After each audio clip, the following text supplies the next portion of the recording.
Bonjour à tous, rebonjour à tous. Nous revoilà pour la deuxième conférence. Donc, bienvenue à la conférence TikTalk. Nous sommes Auguste et Louise. Alors, pour ceux qui étaient là ce matin, vous allez un peu réentendre la même introduction. Nous sommes Auguste et Louise, une agence de communication spécialisée dans l'événementiel, les réseaux sociaux et les films d'entreprise.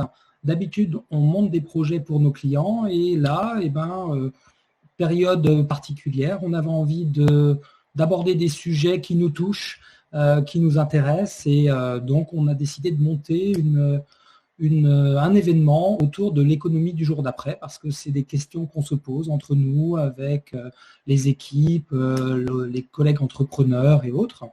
Et donc, c'est réellement le sujet d'actualité. Ce matin encore, Nicolas Hulot sur France Inter nous parlait du sujet et parlait de crise sanitaire qui pourrait se transformer potentiellement en crise salutaire, ce qui serait vraiment super. Donc, on espère clairement qu'à la sortie de cette crise, on ne va pas aller vers du pire. On espère que ce sera mieux. Donc, quitte à espérer que ce soit mieux, parlons-en, parce que plus on en parlera, plus peut-être qu'on arrivera à générer des idées et faire que ça aille vers quelque chose de plus positif. Donc, ce matin, nous avons parlé de relocalisation, faire du made in local. Et cet après-midi, nous allons continuer un petit peu sur le sujet et nous allons parler du déclenchement de la révolution verte. Alors, clairement, on ne s'attend pas à ce qu'il y ait un top départ et qu'on passe de zéro à tout. On espère qu'il y avait déjà un début de modification, que les esprits ont déjà commencé à assimiler qu'il va falloir qu'on change un petit peu de logiciel. Et donc, on espère que peut-être cette crise pourra nous aider à aller plus loin. Donc, pour parler du déclenchement de la Révolution verte, cet après-midi, nous allons accueillir Jean-Marie Serroni, qui est un agroéconomiste avec qui nous allons parler d'agriculture, donc l'agriculture juste avant la crise, et les changements qui ont pu se passer et ensuite vers quoi on va peut-être aller. Donc, bonjour Jean-Marie. Bonjour. Ensuite, nous accueillons Thierry Bièvre qui est le président du groupe Elitis, un groupe d'ingénieurs qui a pour spécialité de s'occuper de transition écologique. Voilà, donc, bonjour Thierry. Bonjour à toutes et tous. Donc Thierry est à Dijon. Alors Jean-Marie, je n'ai pas posé la question, où était basé Jean-Marie? Dans la capitale du monde, à Bayeux, en Normandie. Bayeux, oui, bien sûr, Bayeux. Non, c'est Dijon. et donc ensuite, ça, c'est l'ancien monde qui reste. Hein. Et ensuite, nous aurons Navi Raju, qui lui, alors c'est la classe. Il appelle de Brooklyn. Franchement, ça sonne trop bien. Bonjour Navi, merci de nous rejoindre. Donc, c'est le matin à Brooklyn, je crois. Il est 9h, 9h et quelques. En effet, donc, 9h, voilà. 9h, parfait. Donc, pour aborder tous ces sujets, on va prendre 3 angles qui vont se présenter à nous. C'est-à-dire qu'on va parler dans la révolution verte, dans ce qui pourrait être les transitions énergétiques et autres de demain. On va parler d'agriculture et de nos habitudes alimentaires et l'impact que l'habitude alimentaire peut avoir. On va parler d'énergie. Alors l'énergie, c'est un grand mot, mais l'énergie, c'est l'énergie qu'on a à produire, c'est l'énergie qu'on doit consommer pour se chauffer, pour se rafraîchir, pour se transporter. Mais l'énergie, c'est aussi l'énergie qu'on n'a pas à consommer. Et donc, Thierry va nous parler d'énergie et plutôt d'énergie liée au bâtiment et à l'ingénierie autour du bâtiment.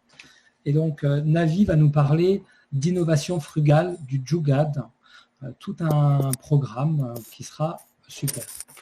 Donc, on essaye, le principe est qu'on n'est pas on est dans un franc-parler, on ne fait pas de langue de bois, on n'a pas d'éléments de langage, personne ne postule pour être élu à quoi que ce soit, enfin j'espère, je n'ai pas demandé. Mais en tout cas, parlons entre nous et parlons franchement. Alors Jean-Marie, est-ce que tu peux nous parler un petit peu de l'état de l'agriculture? Où est-ce qu'on en était et vers quoi potentiellement on va aller? Alors, est-ce que l'économie sera plus verte demain, et en particulier l'économie agricole?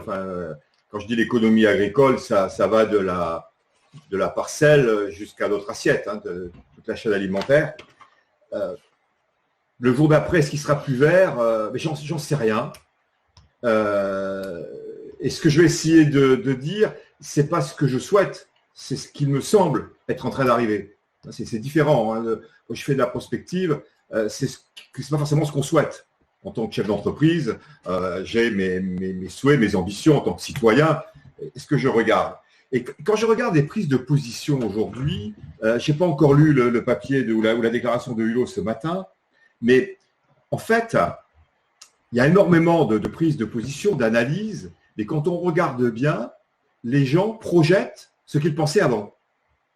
Et ils se disent, après, ça va être l'occasion de rêver, enfin de réaliser ce que je rêvais. Plus vert, ou au contraire, plus nationaliste, plus fermé, ou au contraire, plus productif, c'est le commerce qui va nous sauver. Donc chacun envoie ce qu'il a au fond de son bagage et de son sac à dos. Donc c'est compliqué pour y voir clair. Donc ce que je voudrais, c'est vous dire, à mon avis, enfin là on est plus sûr, qu'est-ce qui se passait avant en matière agricole, qu'est-ce qui a bougé, ou peut-être pas tant bougé que ça pendant la crise, et qu'est-ce qu'on peut imaginer qui est en train de se passer sous l'angle, au final, pour les amis qui nous écoutent, des opportunités qu'il y a, hein, pour les uns et pour les autres. Alors, qu'est-ce qui se passe avant? Et donc avant, c'est il y a 2 mois. Hein. Là, on a eu une accélération à la fois par un temps mort, mais une accélération absolument invraisemblable. On avait d'une part un consommateur qui est, toutes les études le montrent, très schizophrène, qui dit « moi je veux du local, je veux du naturel, je veux du bio, je veux tout ce que je veux ». Et en fait, mon moteur c'est le prix. Mon moteur c'est le prix. Toutes les études le montrent et montrent que le consommateur, d'abord il n'existe pas, c'est des myriades de consommateurs différents et que une des grandes préoccupations, bien avant la crise, c'est la santé. Beaucoup plus. Et que le bio, il y a une envolée du bio qu'il faut relativiser, mais une envolée du bio dont le moteur est la santé et non pas l'environnement, dans les motivations d'achat. Et je rappelle que le bio, ça a beaucoup augmenté, mais c'est 5% de la consommation en France. Ça dit que 5%. Et on en importe d'ailleurs 1/3 de ce que l'on consomme. Le deuxième élément qui me paraît important, c'est la distribution. Je parlais des agriculteurs à la fin, parce que je crois qu'on ne peut pas comprendre si on n'a pas l'ensemble. La distribution alimentaire, donc la grande distribution, puisque l'alimentaire est le moteur de la grande distribution spécialisée, en France vivait, avant la crise du Covid, une crise sans précédent. Une crise sans précédent. Certaines grandes enseignes sont en difficulté depuis 2 ou 3 ans. Pourquoi? Parce que la consommation, enfin le chiffre d'affaires plus exactement, de la distribution alimentaire est en baisse. Est en baisse pourquoi? Parce qu'on consomme de plus en plus en restauration hors domicile. Alors, la crise a inversé les choses. La crise a inversé temporairement. Mais la grande distribution est en crise et de par ce fait, elle cherche à se réinventer. Et donc, elle est très dynamique. Elle est très innovante. Elle met le bio en avant. C'est particulièrement vrai dans Paris et dans les grandes villes. Quand on va dans certaines grandes surfaces, on a l'impression de rentrer dans une brasserie et non plus dans un lieu de commerce. Pourquoi? C'est cette évolution de notre mode de consommation. Donc, c'est quelque chose qui bouge et on peut se demander qu'est-ce qui va se passer après la crise. Et enfin, les agriculteurs, ils bougent aussi beaucoup avant la crise. Ils bénéficient d'une très belle image dans la population et en même temps, ils vivent une agression, ils sont extrêmement critiqués, ce qu'on appelait l'agribashing.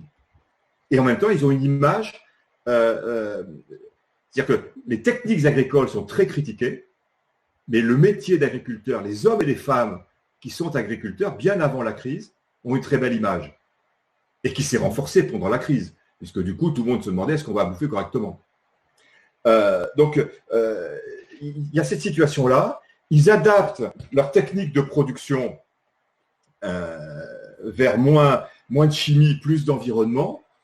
Et en même temps, ils sont critiqués parce qu'ils avancent au rythme de la nature. Il y a une récolte par an. Donc, quand je modifie mon système, je ne peux pas tout modifier d'un coup, parce que si je me trompe, je fais faillite instantanément. Donc, c'est progressif et ça ne va pas à la vitesse que le consommateur attend. Même si au final, comme je le disais, le driver du consommateur, c'est le prix. Et le bio, notamment, coûte plus cher. Mais le plus naturel, ce n'est pas que le bio. Donc voilà. Et enfin, pour conclure, cette première partie, cette chaîne alimentaire, depuis 2 mois, on s'y est intéressé de très près parce que tout le monde a eu peur pour sa santé et pour son alimentation. Et la chaîne alimentaire a montré qu'elle était extrêmement robuste et extrêmement agile. 25% de notre consommation qui était dans la restauration s'est retrouvée du jour au lendemain à la maison via les grandes surfaces. Donc, on s'est adapté, elles se sont adaptées, la logistique s'est adaptée. On a déserté les hypermarchés extérieurs pour aller beaucoup plus vers les petites surfaces de centre-ville. Donc, il y a eu des adaptations phénoménales de la grande distribution qui ont eu affaire aussi à des baisses. Comme dans beaucoup d'entreprises, leurs employés sont restés, notamment certains pour des enfants, mais ils ont réussi à faire travailler plus, par exemple, qu'à la Poste, leurs collaborateurs. Ils ont réussi à mobiliser. Donc, la chaîne a été résistante. Et paradoxalement, le problème des agriculteurs pendant la crise n'a pas été de pallier à des pénuries. On n'a pas eu de pénurie. Il y a eu une panique pendant 2 jours, mais il y a eu une histoire sur les farines, mais c'était un problème de sac. Il n'y a pas eu de pénurie. Le problème des agriculteurs était plutôt un problème de débouchés. Il y a des agriculteurs qui ont perdu des débouchés, et qui ont, notamment sur l'exportation, qui ont été plus compliqués. Donc voilà un peu ce qui s'est passé. Alors maintenant, qu'est-ce qui va se passer? Jean-Marie, moi j'ai une petite question pour toi. Oui, est-ce que ce matin on parlait pas mal de l'économie locale? Est-ce qu'à un moment, il est imaginable, aujourd'hui il y a toutes les grandes centrales d'achat, je veux des tomates, les tomates sont produites dans des serres dans le Nord Finistère, dans des serres monumentales. Elles sont ensuite envoyées à Rungis par semi-remorque, et de Rungis, elles sont envoyées dans les centrales d'achat, et les centrales d'achat distribuent dans leurs magasins, ou alors elles vont directement aux centrales et les centrales distribuent dans les magasins. Est-ce qu'il est imaginable que demain, des supermarchés arrivent à avoir un sourcing qui vienne de leur centrale globale et que, en fin de compte, il y ait peut-être un sourcing local qui passe par des centrales locales ou des coopératives locales? Moi, j'ai vu sur des magasins, alors un magasin en bordure de Strasbourg qui publiait sur son Facebook qu'il était très fier d'acheter des asperges à un paysan qui était à 5 km de son magasin. Et le paysan livrait avec sa camionnette le matin et il publiait des photos de ça en se disant mais c'est bizarre qu'un magasin découvre son fournisseur à 5 km alors que d'habitude il va acheter des asperges qui viennent plutôt du nord-ouest. Du sud-ouest, pardon, pas du nord-ouest. Et normalement, elles viennent du sud-ouest quand c'est la saison, parfois un peu d'Alsace. Val-de-Loire, il découvre qu'il en a un à 5 km. Quoi. Donc, c'était un peu curieux. Et est-ce que peut-être ça pourrait amener les circuits à se revoir pour peut-être mieux correspondre à du produire et consommer local? Alors, déjà, les grandes surfaces ont une part d'approvisionnement local. Moi, j'ai longtemps dirigé une entreprise de conseil et je voyais les produits de certains produits de mes adhérents dans les supermarchés de Bayeux. Ça s'est renforcé pendant la crise. Ça s'est renforcé parce qu'il y a eu un mouvement de solidarité des grandes enseignes vis-à-vis du monde agricole. D'abord, les marchés de plein air ont été fermés brutalement. Donc, tout le monde allait dans les grandes surfaces. Et donc, il y a des grandes surfaces qui ont acheté aux producteurs les stocks qu'ils avaient et qu'ils ne pouvaient plus écouler par le marché de plein air. Ça, c'était un premier phénomène. Et puis après, il y a eu 2 produits, tu évoquais les asperges, il y a eu 2 produits emblématiques que sont les asperges et les fraises. Sur lesquels d'abord, il y a eu des problèmes de récolte, donc il y a eu ce qu'on appelle à la main-d'œuvre. Et puis, notamment sur les fraises, la grande distribution s'est engagée à ne pas importer de fraises. Donc, on a mangé que des fraises, pour l'instant, que des fraises françaises, ce qui fait d'ailleurs que le prix des fraises françaises n'a pas augmenté, mais le poids dans le panier de la ménagère a augmenté puisque les fraises françaises sont meilleures et sont plus chères que les fraises importées. Et ce qu'on importe, c'est plutôt du bas de gamme. Donc, le fait de moins importer et d'être plus local se traduit mécaniquement, structurellement, par une hausse de prix, alors qu'on pourrait penser que le fait que c'est plus près, c'est moins cher. Mais finalement, la logistique ne coûte pas extrêmement cher. Ceci étant, sur le local, plus globalement, je pense que c'est une voie, mais il ne faut pas en attendre des miracles. C'est une voie, il va y avoir je pense, il y a une demande de proximité. Alors, on pourrait disserter très longtemps sur ce que c'est que la proximité. Il faut séparer local, proximité, circuit court. C'est des logiques différentes. Je peux très bien commercialiser un avis à New York par un seul intermédiaire, et c'est un circuit court. Je peux même, de ma ferme, lui envoyer certaines choses en colis, c'est de la vente directe, et ce n'est pas de la proximité. Donc, il faut faire très attention à ça. Alors, il y aura effectivement un peu plus de local, mais d'abord, on ne peut pas tout produire partout. Je suis normand, et bordelais d'origine, j'espère bien ne pas être condamné à boire du vin normand. Du cidre, oui, mais pas du vin. Ouais. Et beaucoup de productions sont des productions spécialisées par région. C'est-à-dire la Bretagne a toujours fait des choux-fleurs et des artichauts et des échalotes. Voilà. Et des fraises. Donc il y a des. Alors, il y en a qui sont, je dirais, d'origine historique et socio-économique. Donc là, ça peut se déplacer. Les serres de tomates, elles peuvent se déplacer. Ouais. Dans le cos du Larzac, je ne vais pas faire du blé, je ne vais pas être compétitif.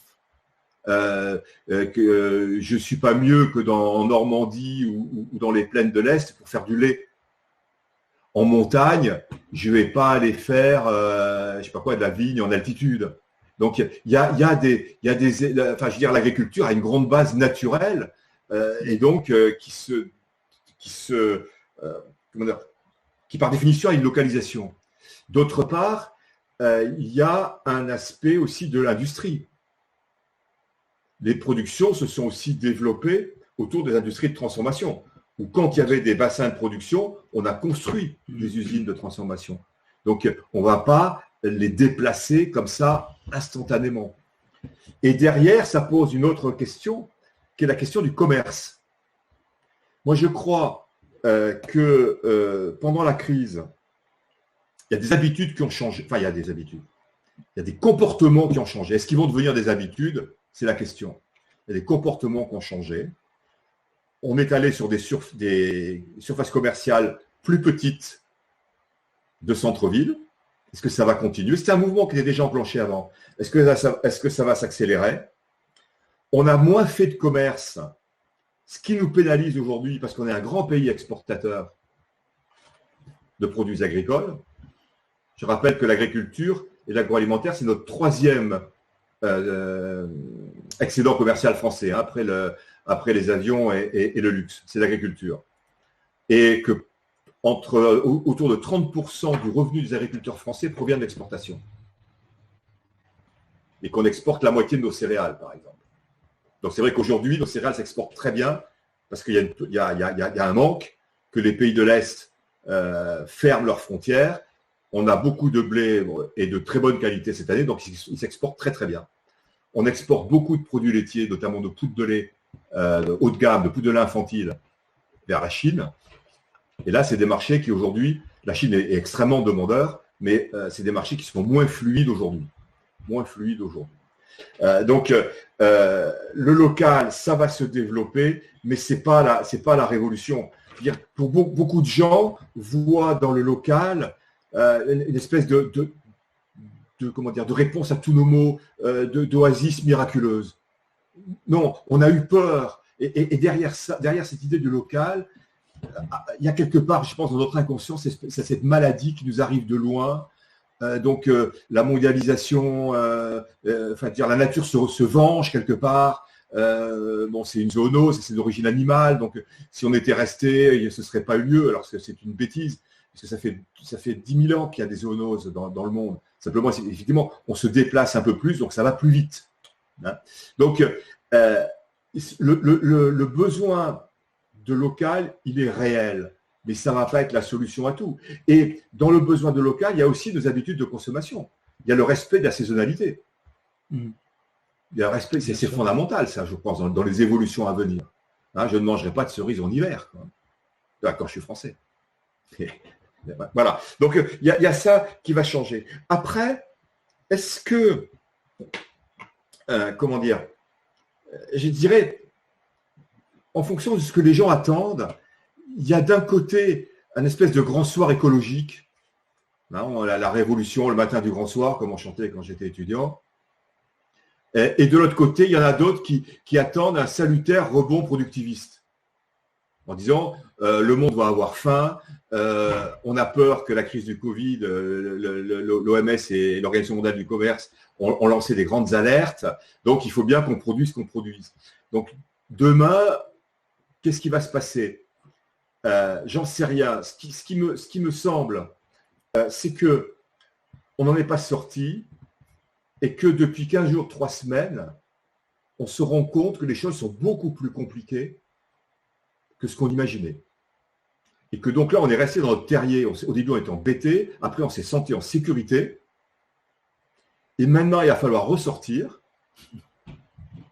Alors que le problème n'est pas réglé, on pensait qu'il serait réglé. Ouais. Et le gouvernement, voilà, donc il va falloir, et on va vivre, j'en suis absolument persuadé, une période de peur et totalement irrationnelle. Il n'y a qu'à voir l'histoire des masques avec la grande distribution, les maires qui ne veulent pas réouvrir les écoles, il va y avoir, en France, hein, j'entends. Et les premières études montrent que le confinement en France, au niveau de la santé, a été très efficace, puisqu'il a neutralisé les choses, mais il n'a pas réglé le problème de la maladie.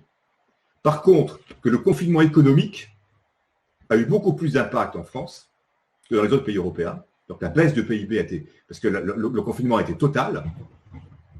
Et donc on aura un redémarrage, je pense, beaucoup plus lent, et donc des problèmes de concurrence qui vont être très sévères. Et un problème de baisse de pouvoir d'achat, de contraction économique qu'on n'a jamais connu. Enfin, que ma génération n'a jamais connu. Ouais. Et donc, comment on va vivre ça? Combien de temps ça va durer? Quand on discutait avant de démarrer, la vie disait que tu voyais la vie au mois d'août. Chez nous, on part de l'automne, la fin de l'année, voire le début de l'année prochaine. On va redémarrer, de par notre charme français, on va redémarrer plus lentement. D'ailleurs, le gouvernement fait tout pour pousser à ce que l'économie reparte. Donc, qu'est-ce que ça veut dire derrière sur la partie verte, pour conclure? Moi, je crois qu'au-delà des aspects de système, ça ne va pas être la grande révolution verte, mais il y a des opportunités qui me paraissent réelles. Il y a des choses qui vont changer, c'est sûr. Alors, il y a quelque chose qui va changer qui ne concerne pas directement l'aspect vert de l'agriculture, quelque part. C'est notre rapport au numérique. Ce qu'on fait là, on ne l'aurait jamais imaginé avant. Moi, j'ai fait quelquefois des interviews de télé, des chaînes qui nous faisaient venir à Paris parce qu'elles ne voulaient pas le faire même au téléphone. Donc, on va complètement changer. Et là, ça, c'est sûr. Il y aura davantage de local. J'en suis convaincu. Mais je ne pense pas que notre système sera basé sur un maillage d'îlots autarciques communiquant entre eux. Non, on va rester sur une économie très ouverte. Mais ce local, il va falloir l'organiser. Et donc là, il y a des opportunités pour des entreprises. Des grandes surfaces, là, elles ont bricolé avec les producteurs, mais ils vont pas bricoler, c'est pas leur nature. Il va falloir qu'il y ait des gens qui organisent le sourcing à grande échelle, localement. Ça, là, il y a des débouchés. Il y a tout ce qui est l'économie circulaire, qui a une base verte, mais qui va vraisemblablement s'accélérer avec le local. Ça me paraît clair. Et puis, il y a tout ce qui est la transition agricole. Est-ce qu'elle va s'accélérer? En tout cas, il y a des besoins d'accompagnement des agriculteurs, ça c'est clair. Il y a de l'ingénierie, il y a de l'innovation, parce que sur la partie d'une agriculture vers laquelle de toute façon on était parti, et qui je pense va un peu s'accélérer, utilisant moins de chimie. Il y a beaucoup de choses à innover, il y a beaucoup de process à inventer. Et puis, il y a, je crois aussi, des débouchés sur la transformation agricole.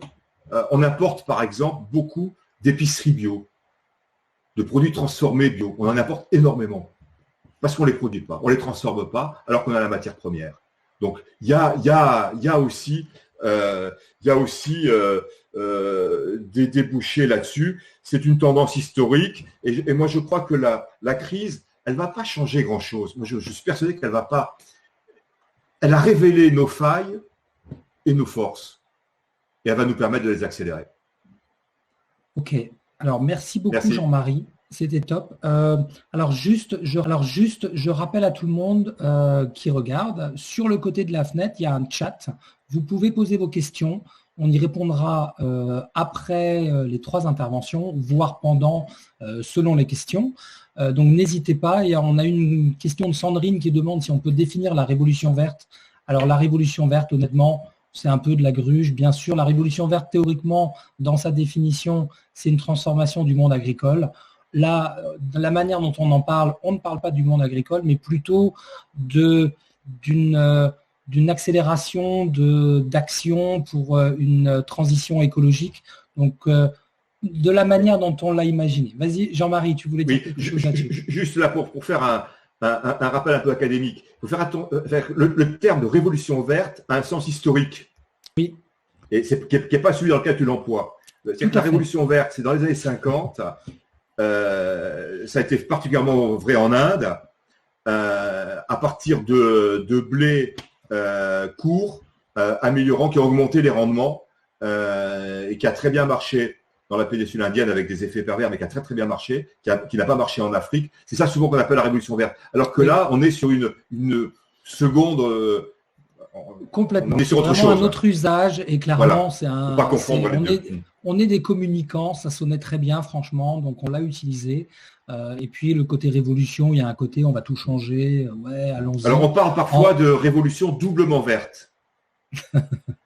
Au sens écologique. Donc là, on parle plutôt la clairement révolution verte n'était pas écologique. Ouais, là, on va plutôt parler justement d'évolution écologique, en tout cas, d'évolution, voilà. Si ce n'est pas révolution. Donc, je disais comme quoi, il y a un chat sur le côté, vous pouvez poser vos questions. Il y a aussi un Twitter qui est affiché en permanence sur le côté, qui est le hashtag TikTalkOnLive. Donc, Mélanie est sur Twitter et elle est là, elle remonte les questions et via Twitter aussi. Donc maintenant, nous allons écouter Thierry Bièvre, qui est donc président du groupe Elitis, un groupe d'ingénieurs qui s'est spécialisé justement, qui s'est dit, moi, j'ai une vocation, je veux travailler sur la transition écologique et pas autre chose. Quitte à avoir une société qui gagne de l'argent, je veux gagner de l'argent avec quelque chose avec lequel je serai très à l'aise. Donc voilà, vous êtes spécialisé dans le bâtiment, c'est bien, moi je trouve magnifique, hein, franchement, de se dire je vais être entrepreneur, je veux gagner de l'argent, mais je veux le faire de la bonne manière et sur le bon sujet, c'est vraiment super. Tout à fait. Donc, écoute, merci Olivier de me donner la parole. Effectivement, groupe Elitis, mais pas seulement, puisque je représente aussi dans ce talk le pôle Fibre Énergie Vie, dont je suis président. C'est donner une vocation à la création de l'entreprise, celle de rencontrer les grands défis de ce 21e siècle. Alors donc effectivement, on va dire les problèmes agricoles en font partie, mais principalement, et ceux qu'on entend souvent dans les médias et qui reviennent régulièrement, ceux du dérèglement climatique, ceux de la crise énergétique, ceux du pouvoir d'achat des ménages, hein, puisque aujourd'hui, on va dire compte, tout est lié, et je rejoins tout à fait Jean-Marie lorsqu'il dit on est tous des éco-citoyens donc en chambre, mais dès qu'il s'agit, on va dire, d'être confronté au prix, on va dire, de cette éco-citoyenneté, c'est-à-dire le prix à payer pour obtenir quelque chose de meilleur, on est tous un petit peu réticents à payer le prix fort. Et donc, voilà, ce qui a amené mon groupe, en fin de compte, à se poser beaucoup de questions, c'est que on ne comprenait pas pourquoi l'énergie qui est considérée comme un bien précieux, voilà, dont on nous parle tous les jours en nous disant, voilà, on nous a assommé, on va dire, de messages en nous disant ce sera bientôt la fin de l'énergie, donc il va falloir trouver d'autres solutions. Donc forcément, s'il n'y a plus d'énergie, il va falloir trouver des énergies de compensation ou d'autres choses. Donc comment se fait-il que ces énergies-là, on les gaspille, on continue dans notre monde donc à puiser, à extraire donc des énergies fossiles qui ont génèrent une autre problématique, c'est celle de la santé, de la pollution. Hein. Ensuite les effets sur le dérèglement climatique, etc., etc. Donc le groupe Elitis s'est inscrit en fin de compte dans cette vocation, mais avec une conviction. Donc je dirige des ingénieurs. Et on l'a écouté tout à l'heure, on l'a bien entendu. L'ingénieur se doit d'être ingénieux. Moi, j'ai toujours été donc un peu surpris que les facultés, on va dire que nous donne la connaissance, que nous donne l'apprentissage académique dans les écoles d'ingénieurs, soient aussi peu utilisées qu'autrement ou qu'au travers de la résolution de problèmes. Moi, je trouve que résoudre des problèmes, c'est pas se mettre à disposition du bien commun et de l'intérêt général, c'est simplement, en fin de compte, faire preuve de ses connaissances. Et donc, il y a un manque, en fin de compte, d'audace, un manque d'exposition de l'ingénieur qui devrait être plus, à mon sens, créateur. Donc, j'ai proposé à mes ingénieurs de rayer le mot ingénieur sur leur carte de visite et de mettre explorateur à la place.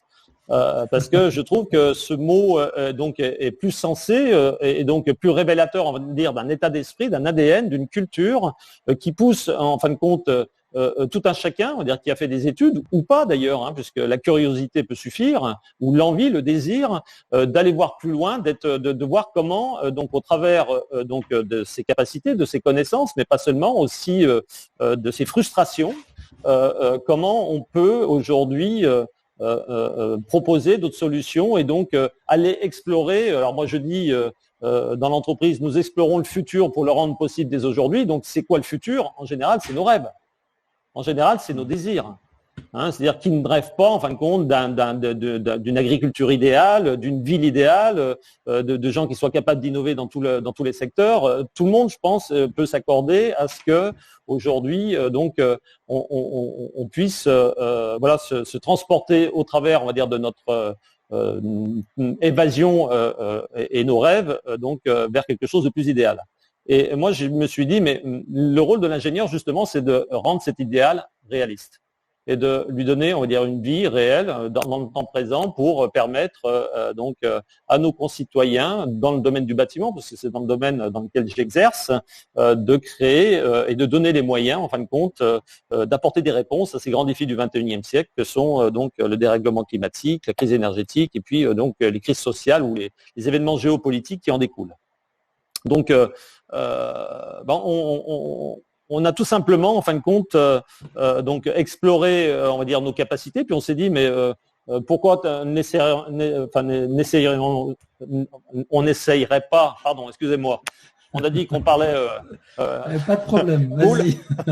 Voilà, pourquoi n'essayerait-on pas, en fin de compte, de créer un laboratoire idéal, on va dire, un bâtiment qui serait celui qui permet, en fin de compte, à tout chacun de vivre avec plus de confort, plus de qualité de vie, plus de bien-être, et puis également une facture énergétique ou une énergie, on va dire, qui serait d'origine verte, ou tout simplement une sobriété énergétique qui nous amènerait à avoir une facture qui serait la plus basse possible.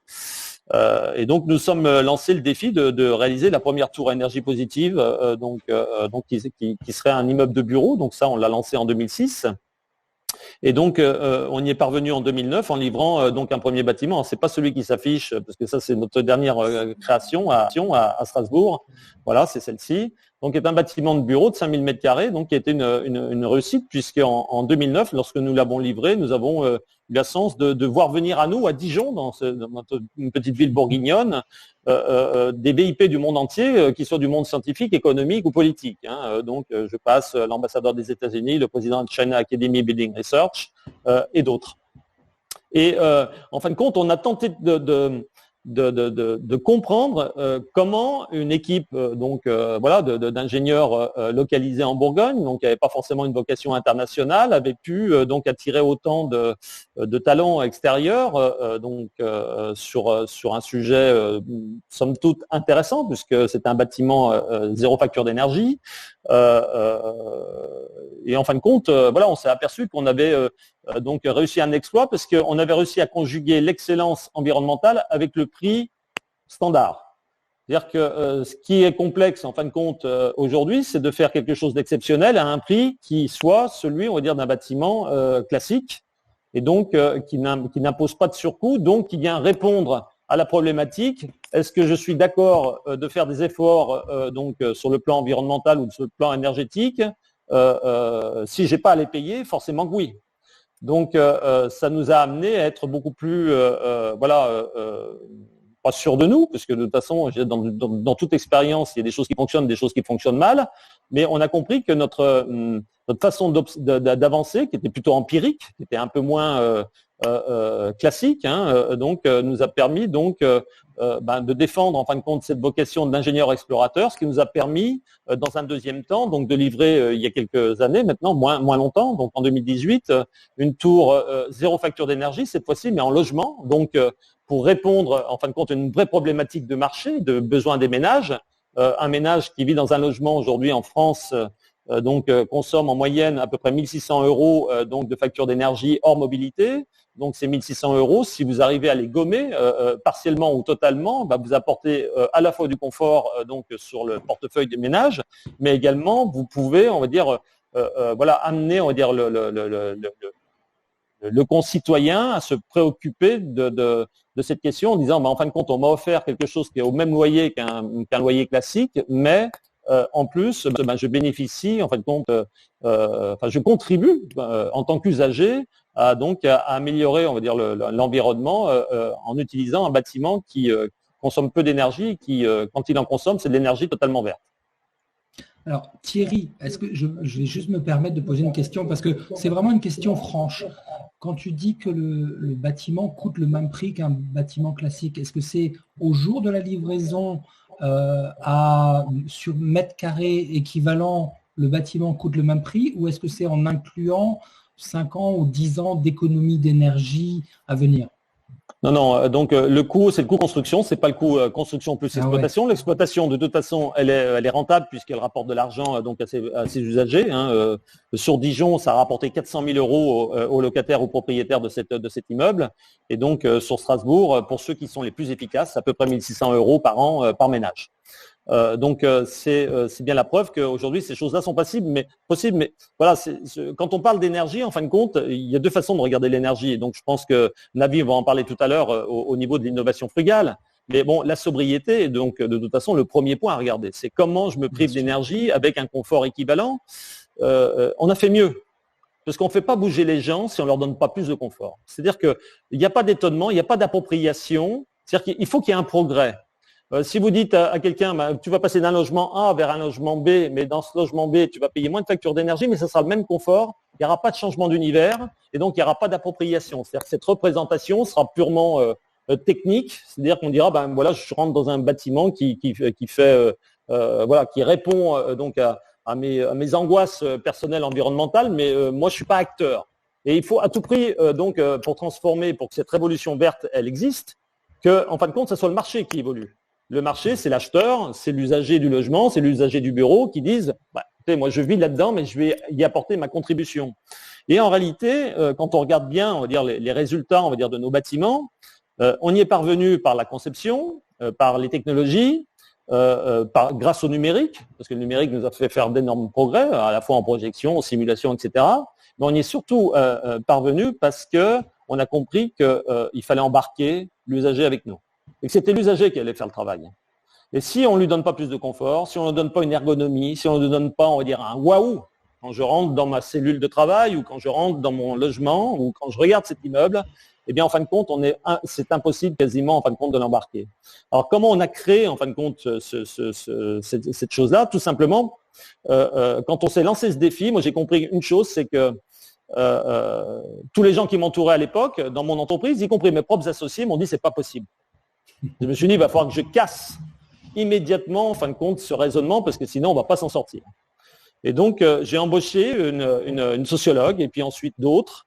Et puis, on a travaillé, en fin de compte, entre sciences molles et sciences dures, donc sur plutôt que dire comment il faut faire les choses, pourquoi on les fait et pour qui les fait-on.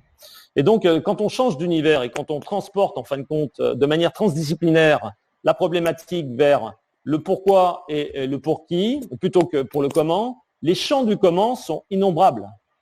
Et donc, c'est beaucoup plus facile d'apporter une réponse donc en disant pourquoi on le fait et pour qui on le fait, parce que d'une manière générale, ça sera très relatif. En réalité, il y a souvent des batailles d'experts dans l'ingénierie en disant moi j'ai raison, toi tu as raison, et c'est stupide, parce qu'en fin de compte, à force d'être des experts, j'aime bien citer Cocteau à ce sujet, Cocteau disait à force d'aller au fond des choses, on finit par y rester.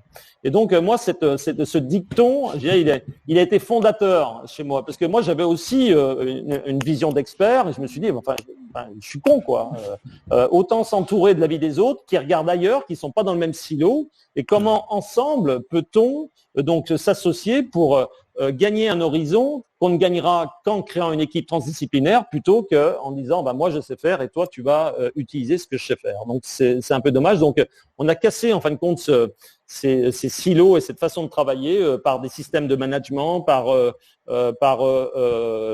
on s'appuie par exemple sur Strasbourg, sur le numérique énormément, parce que le numérique, c'est difficile de mettre un ingénieur ou un energy manager dans chaque ménage. Si il y a quelqu'un qui vient s'asseoir à côté de vous dans le canapé tous les jours pour vous dire tiens, j'ai un petit conseil à vous donner pour réduire votre facture énergétique ou pour améliorer votre bilan environnemental, ça va être gênant à la fin. Donc on a trouvé le moyen via le numérique, tout le monde possède un smartphone, de pouvoir pas uniformiser, mais adapter quelque chose qui sera vraiment très personnel au ménage et qui lui permettra d'être coaché en permanence, qui lui donnera suffisamment d'indications pour que lui-même change en fin de compte son comportement dans le cadre de son logement et obtienne des résultats qui sont supérieurs à ceux qu'on s'était autorisé de manière très humble à promouvoir lorsqu'on a créé ces bâtiments. C'est-à-dire qu'on s'aperçoit qu'en fin de compte, aujourd'hui, quand on donne du confort, quand on donne du plaisir, quand on donne de l'ergonomie, quand on donne de la qualité de vie, eh bien, en fin de compte, on embarque l'usager avec nous et c'est lui qui fait le travail. Et c'est ça qui va faire que cette révolution verte sera possible. Ça ne peut pas être du top-down. C'est forcément quelque chose de partagé. Et aujourd'hui, dans le secteur de la construction, ce qui est dommage, c'est que les gens ne savent pas qu'ils peuvent vivre dans un bâtiment plus économe en énergie. Ils ne savent pas qu'ils peuvent vivre dans un bâtiment plus responsable. Ils ne savent pas qu'ils ont les moyens d'avoir un fort impact sur leur propre facture énergétique et puis sur la qualité de vie des générations futures. Donc, il faut leur faire savoir. Et donc, ces bâtiments sont destinés à ça pour justement à la fois nous servir de laboratoire et de regarder ce qui fonctionne bien et ce qui ne fonctionne pas bien, mais également d'ouvrir la voie, d'être des pionniers, de montrer au marché que l'innovation, c'est pas simplement, on va dire, de la physique fondamentale, c'est pas des choses complexes, c'est-à-dire l'énergie. On va laisser effectivement les énergies du futur sont sans doute, on va dire, des énergies à base d'atomes d'hydrogène ou de choses comme ça, ou d'un nucléaire propre, je ne sais pas lequel. Mais en attendant, qu'est-ce qu'on fait ? On a une énergie qui est phénoménale. Moi, je la défends. Je considère que celle-ci, elle est universelle. C'est la matière grise. Et donc, le slogan de l'entreprise, c'est plus de matière grise pour moins d'énergie grise. Et donc, moi, j'invite, en fin de compte, tous ceux qui nous écoutent, donc à se lâcher, puisque on a tous en nous un talent caché. On peut tous devenir des explorateurs. Et donc, ensemble, forcément, c'est comme ça qu'on générera cette révolution. Sinon, il n'y en aura pas. Ok. Alors moi, je me pose à chaque fois, mais je te l'ai posé la question hier, Thierry, comment ça se fait qu'un bâtiment sur deux qui serait en construction demain ne soit pas construit comme ça ? C'est-à-dire que si ça coûte le même prix, qu'on arrive à ne plus consommer d'énergie, à concevoir de manière intelligente, comment ça se fait qu'on construit encore des bâtiments qui ne sont pas comme ça, en fait ? C'est-à-dire que comment ça se fait que ce n'est pas ça la nouvelle norme ? C'est la même question que se posait Jean-Marie, c'est-à-dire qu'il y a d'un côté le productivisme et puis de l'autre côté il y a la raison. Ce qui ne veut pas dire qu'on ne peut pas faire quelque chose de raisonnable et raisonné en étant productiviste, en étant efficient. Simplement, c'est qu'on est dans les usages, on est dans les habitudes. Et donc, c'est difficile de faire migrer. Prenez un méthanier, quand il doit rentrer dans un port, il a besoin, on va dire, de son petit bateau-mouche pour son pilote, pour pouvoir rentrer, pour pouvoir se… Eh bien, c'est exactement pareil. L'économie est à peu près, on va dire, bâtie sur le même principe. C'est-à-dire que pour migrer, il faut on fait du 1 degré par du 1 degré pour pouvoir virer. On ne va pas pouvoir faire un 180 degrés du jour au lendemain. D'ailleurs, je pense qu'un 180 degrés, ça serait dommage, parce que moi, je regarde toujours devant, je ne regarde pas derrière. Mais sauf si tu rentres en marche arrière dans le port. Voilà, exactement. Donc, je pense que le futur, il est de permettre aussi, on parle beaucoup des startups. Moi, j'aime bien le mot entrepreneur parce qu'on est en France et on a inventé le mot entrepreneur. Je trouve que on se les fait voler par les Américains qui aujourd'hui nous renvoient, on va dire, le mot startup. Sans protectionnisme, moi j'ai envie de partager ce mot d'entrepreneur parce que tout le monde peut être entrepreneur sans créer d'entreprise d'ailleurs. On n'est pas obligé de créer une entreprise pour être entrepreneur. C'est simplement, on va dire, un état, une posture. Voilà. Donc, je pense qu'aujourd'hui, il faut prendre conscience que dans mon secteur, mais je pense que dans beaucoup d'autres, le changement ne viendra qu'à partir du moment où les gens lèvent la main en disant « mais moi j'ai vu que c'était possible ici, pourquoi vous ne me faites pas la même chose ?» Ouais, c'est ça. Il faut que les gens s'approprient en fait la solution et qu'ils la réclament et qu'ils la réclament encore et encore et que tous les bâtisseurs se disent mais alors peut-être qu'ils ne viendront pas tous à Elitis, mais en tout cas qu'ils réclameront ce genre de solution et que tout le monde se remette un petit peu le schéma économique qui est actuellement en place, qui tourne, qui ronronne, tout le monde a ses prestats, sa manière de faire, tout le monde connaît les marges qu'ils vont réussir à faire. Alors, moi, j'ai une petite question pour toi qui est arrivée sur le chat. Est-ce que le fait, quand on fait des constructions propres, est-ce que ça n'engendre pas dans la nature de la construction plus de CO2? C'est-à-dire, je pense, est-ce que le bilan carbone de construire un bâtiment propre n'est pas plus élevé? Et je crois que la réponse est non, mais je veux bien t'entendre. Alors, ça dépend comment on pèse le poids du bilan carbone, sur combien de temps on l'observe. Parce que si on prend, on va dire, les choses de manière technocratique, aujourd'hui, un bilan carbone, en général, on l'examine sur 50 ans, ce qui est dommage. Parce que soit on construit, on va dire, pour un court terme, soit on construit pour le long terme. Alors, il y aura différents types de constructions. Il y a des constructions qui sont là parce qu'elles sont structurantes, comme les ouvrages fonctionnels, les musées, les écoles, des choses comme ça, ou les éléments institutionnels.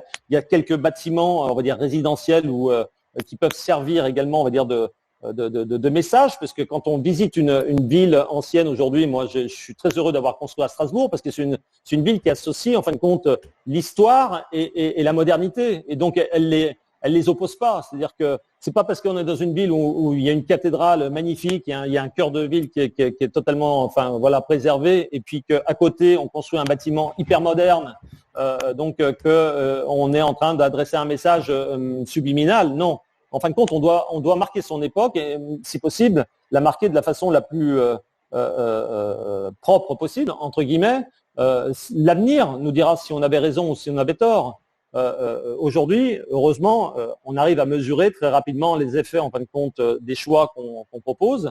Et c'est pour ça que moi, je propose de prendre un peu de hauteur. Alors, c'est pas un jeu de mots, de monter, on va dire, dès qu'on est en ville, d'essayer de créer des bâtiments qui sont plutôt des immeubles, ce qu'on appelle de belle hauteur, des petites tours. Parce qu'en fin de compte, il y a déjà une frugalité du sol. Il y a moins de déplacements. On peut mettre plus de personnes sur un seul et même lieu. Bon, si je prends l'exemple de Strasbourg, sur 350 mètres carrés au sol, on fait 63 logements.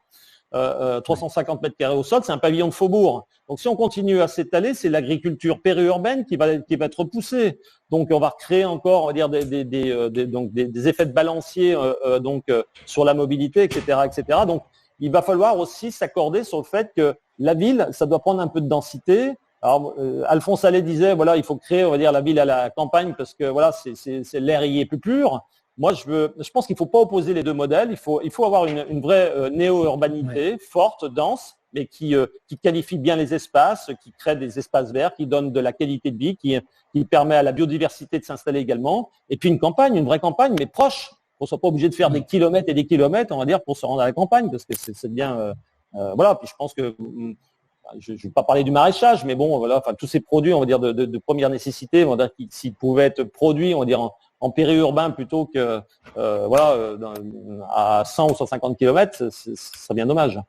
Donc je termine juste, Olivier, on va dire pour répondre à la question, c'est-à-dire que la tour a cet intérêt, c'est qu'elle est très frugale en consommation de matériaux. C'est-à-dire que le rapport surface donc utile, c'est-à-dire la surface qu'on utilise pour se mouvoir, donc pour vivre, est très favorable par rapport aux surfaces déperditibles, c'est-à-dire les façades, la toiture, les fondations. Et c'est ça qui coûte cher à construire et c'est ça qui consomme du CO2. Donc, plus vous faites des bâtiments, on va dire, qui s'élèvent, plus vous créez, on va dire, les conditions d'avoir une frugalité heureuse, entre guillemets, on va dire, sur le bilan carbone.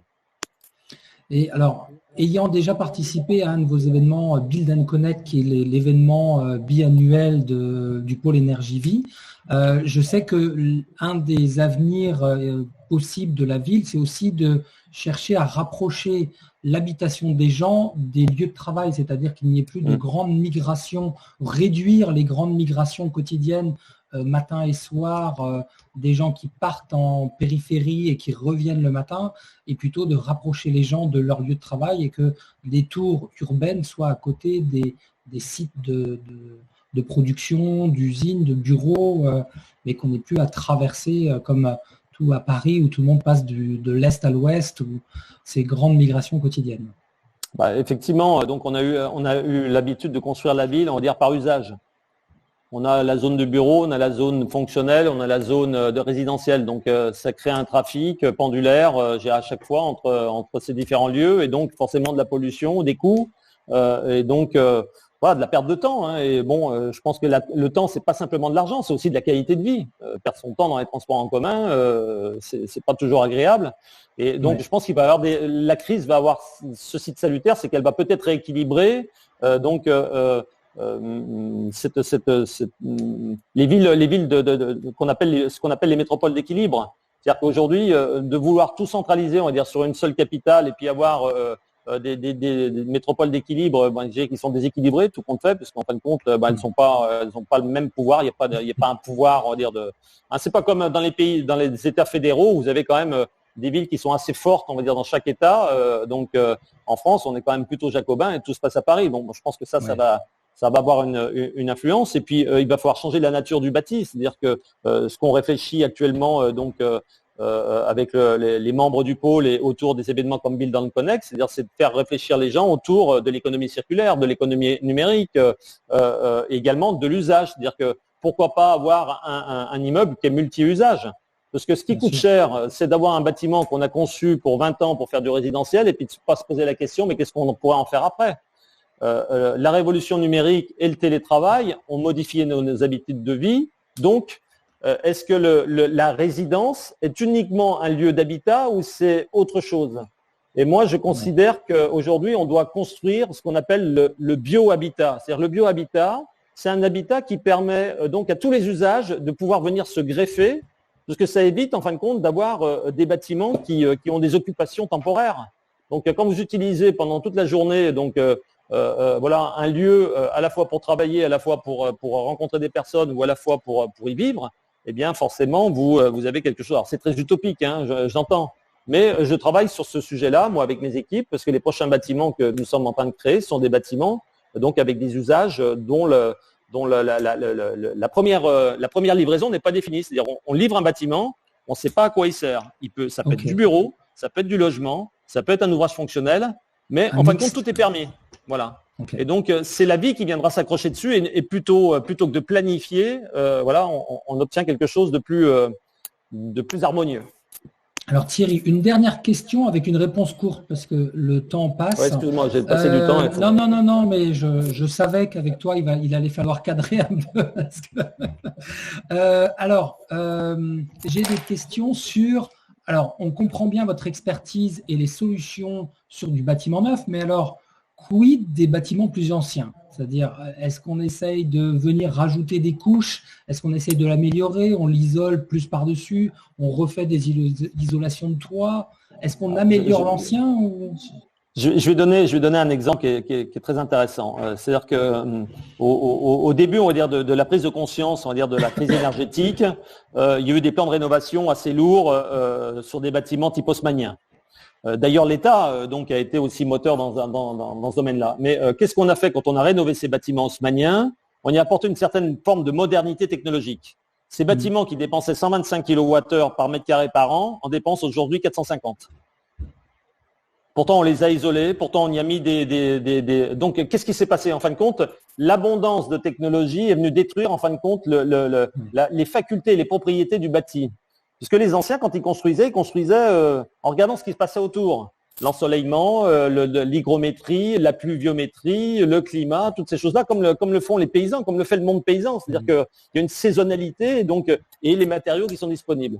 Donc aujourd'hui, moi j'aurais cassé un préjugé comme quoi, on va dire, un bâtiment existant est forcément un bâtiment qui est une passoire énergétique. Ça l'est, mais ça a certains atouts. Et donc pour certains bâtiments, par exemple, quand ils sont bien orientés, quand ils ont des dispositions architecturales intéressantes, et ça c'est plus souvent, on va dire, dans les années 70 à 80, après ça s'est dégradé, eh bien on a des bâtiments qui offrent, on va dire, des opportunités pour obtenir des résultats d'efficacité énergétique qui sont relativement importants, puisque ils proposent donc par leur disposition et leur écriture architecturale la captation, on va dire, des énergies gratuites comme la lumière, comme le soleil, comme le rafraîchissement par le vent ou par les matériaux.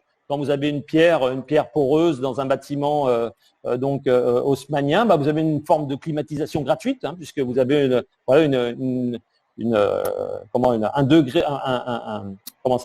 de rosée qui évolue, on va dire, dans l'épaisseur du mur. Donc vous avez une capacité physique, en fin de compte, cette masse à absorber de l'énergie ou à la restituer au moment où il faut. Et donc tout ça, on a oublié, en fin de compte, ces grands principes, parce que la technologie nous a permis d'être entre guillemets paresseux.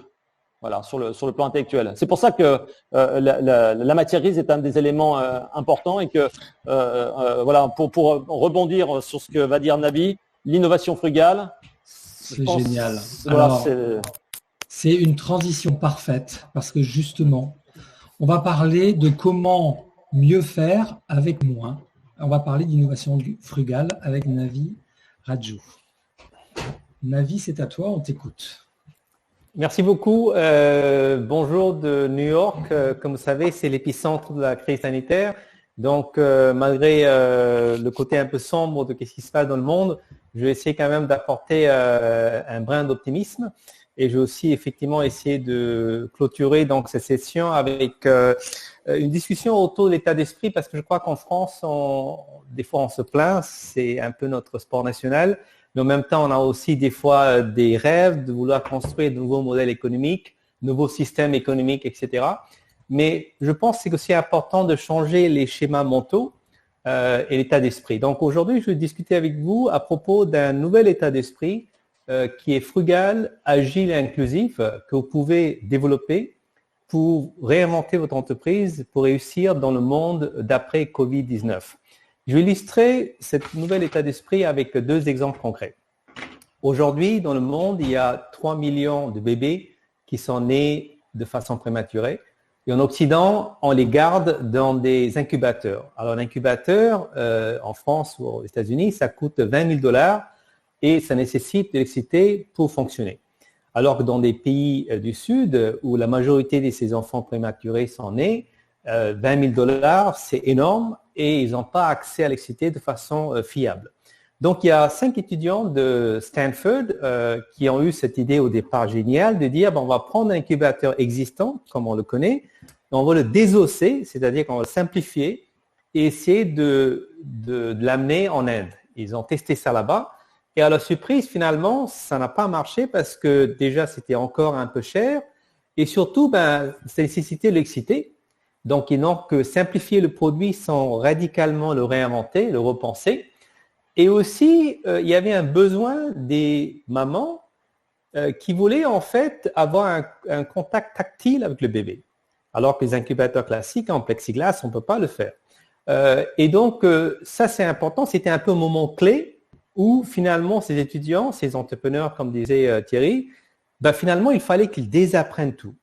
Parce que devant l'adversité, il arrive un moment où tout ce que vous connaissez à propos de ces coins d'incubateur, il faut lâcher prise et dire, qu'est-ce que la réalité me dit maintenant? Qu'est-ce que la réalité m'informe? Et à partir de ces informations, ils ont repensé un incubateur complètement différent que j'ai avec moi ici. Alors, comme vous pouvez voir, c'est pas du tout un incubateur, c'est portable. Ça ressemble à un petit sac de couchage. Et en fait, dedans, vous avez un matériau qu'on appelle le matériau de changement de phase, qui ressemble à de la cire, que vous mettez sur une plaque chauffante, ça fond, et vous réinsérez ça dedans, et vous pouvez garder le bébé à température constante pendant 6 heures d'affilée. Et ce produit-là, ingénieux, ne coûte que $200, donc 1% du coût des incubateurs qu'on trouve en Occident. Mais ce n'est pas une question de faire moins cher, c'est mieux avec moins parce que ça permet à la maman d'avoir un contact physique avec le bébé qui est non seulement garanti, bien sûr, pour la survie physique de l'enfant, mais surtout pour le bien-être mental sur le long terme. Ça a été démontré par des études que ce contact tactile, on appelle le kangaroo care, est très important pour le bien-être psychique de l'enfant. Voilà, donc ça c'est un premier exemple qui montre que quand vous faites face à l'adversité, ne reculez pas, essayez de l'embrasser et essayez de voir comment transformer l'adversité en opportunité. Je vais donner d'autres exemples qui rejoint quelque part, et je crois que Thierry pourrait être un très bon partenaire pour cet entrepreneur français. Alors, voici, il a parlé justement, Thierry, on parle de révolution verte, il y a aussi la révolution numérique qui doit devenir verte. Pourquoi? Parce qu'aujourd'hui, fait choquant, 3% de l'électricité mondiale est utilisée pour alimenter les centres de données qui sont utilisés par Google et Facebook. Alors, voici l'aberration. On utilise 1,5% de l'électricité mondiale pour alimenter les ordinateurs, les processeurs dans les centres de données. Et comme ils réchauffent, on utilise 1,5% de l'électricité mondiale supplémentaire pour les refroidir. Pourquoi on fait ça? Parce que les ingénieurs considèrent la chaleur comme un ennemi. On appelle ça la chaleur fatale parce que ça va bousiller donc les processeurs. Donc, il faut se débarrasser aussitôt que possible. Alors, il y a un polytechnicien français qui se posait la question, au lieu de voir la chaleur comme un ennemi, est-ce que je ne peux pas en faire un allié et transformer la chaleur en une opportunité? C'est ce qu'a fait Paul Benoît, un polytechnicien, qui a lancé une entreprise qui s'appelle Carnot Computing, qui a transformé les processeurs en radiateurs numériques installés en réseau dans des maisons et des bâtiments. Et la chaleur générée par ces processeurs est utilisée pour réchauffer les bâtiments, les bureaux et les maisons. Et ces radiateurs numériques sont reliés entre eux dans un réseau, qu'on appelle ça une plateforme informatique de haute performance, qui permet aux entreprises comme BNP Paribas, Société Générale ou des centres de recherche de faire des traitements de calcul avancés, comme par exemple, ça va être le cas bientôt, pour développer peut-être un vaccin contre le Covid-19. Donc l'idée, c'est vraiment de décentraliser les centres de données dans ces réseaux de radiateurs numériques. Donc encore une fois, c'est vraiment cette ingéniosité de dire comment je transforme l'adversité, la chaleur, en une opportunité pour créer de la valeur pour mes clients. Alors, ces deux exemples démontrent vraiment l'esprit que j'appelle Jugaad. Alors, Jugaad, c'est un mot hindi en indien qui veut dire la capacité ingénieuse de trouver une solution simple, efficace, avec peu de moyens, dans une situation de contrainte. C'est une forme de résilience créative, si vous voulez. Et durant la crise sanitaire, on a vu des milliers de démonstrations de cet état d'esprit Jugaad, que ce soit des entrepreneurs astucieux qui adaptent des transparents en masque, ou alors les constructeurs automobiles GM et Ford qui ont rapidement adapté leur chaîne de fabrication pour fabriquer des respirateurs. Alors, il y a quelques années, j'ai publié en France la version française de ce livre qui s'appelle Innovation Jugaad, où j'ai identifié 6 principes clés pour innover et réussir dans des conditions adverses. Alors, je vais partager avec vous rapidement 3 de ces principes qui vont vous permettre de vous réinventer, parce qu'on parle beaucoup maintenant de réinvention, mais encore faut-il vous réinventer de façon efficace et frugale pour vous positionner pour le monde d'après Covid-19. Alors, le premier principe, ça s'appelle transformer l'adversité en opportunité. Alors, il est clair que beaucoup de vos clients, à cause des problèmes financiers, vont arrêter d'acheter vos produits et services. Au lieu de vous plaindre que vos clients vous abandonnent, n'achètent plus vos produits actuels, vous pouvez proactivement les contacter pour identifier le nouveau besoin. Je peux déjà vous dire quels vont être les grands besoins en 2020 ou même 2021. Ce sera autour de 3 domaines: sécurité, santé et bien-être. D'ailleurs, c'est pour ça que je suis convaincu que LVMH et L'Oréal, qui ont fabriqué des gels hydroalcooliques durant cette crise, vont définitivement lancer de toute nouvelle gamme de produits de santé après la crise. Donc, ne paniquez pas que votre marché actuel est décimé par la crise. Essayez d'identifier, voire façonner de nouveaux marchés qui n'existent pas encore. De la même façon, vous pouvez aussi façonner de nouveaux modes de travail pour vos collaborateurs. Par exemple, il y a TCS, qui est un des plus grands géants de l'informatique en Asie, a décidé qu'après Covid, 3/4 de leurs effectifs, soit 150 000 collaborateurs, vont continuer de travailler en télétravail. Donc, ce qu'on a fait durant la crise va devenir la nouvelle norme de travail pour eux, même après la crise. Alors, effectivement, ça a des bienfaits aussi parce qu'ils ont, par exemple, imagine en Inde avec la pollution actuelle, donc moins de voitures dans les routes, clairement, ça a aussi un impact sur le plan environnemental. Donc, ça, c'est le premier principe, c'est transformer l'adversité en opportunité. Deuxième principe, c'est faire mieux avec moins. Alors, surtout en France, je vais être un peu provocateur, mais je dis toujours, le sport national en France, c'est de voir le verre toujours moitié vide. On se plaint tout le temps. Alors, il est normal qu'en période de crise, on a tendance effectivement à voir le verre moitié vide. Pourquoi? Parce qu'il y a des ressources, comme l'argent particulièrement, vont se tarir. Alors, au lieu de se plaindre de ça, on peut aussi voir le verre moitié plein. C'est-à-dire identifier des ressources que vous avez déjà en abondance et essayer de les valoriser ou les recombiner pour créer la nouvelle valeur. Alors, j'ai un ami qui est un entrepreneur ici aux États-Unis qui s'appelle Brad Stevens. Il est allé un peu plus loin en créant un document, alors de façon frugale, en 3 jours avec des collaborateurs pour $50.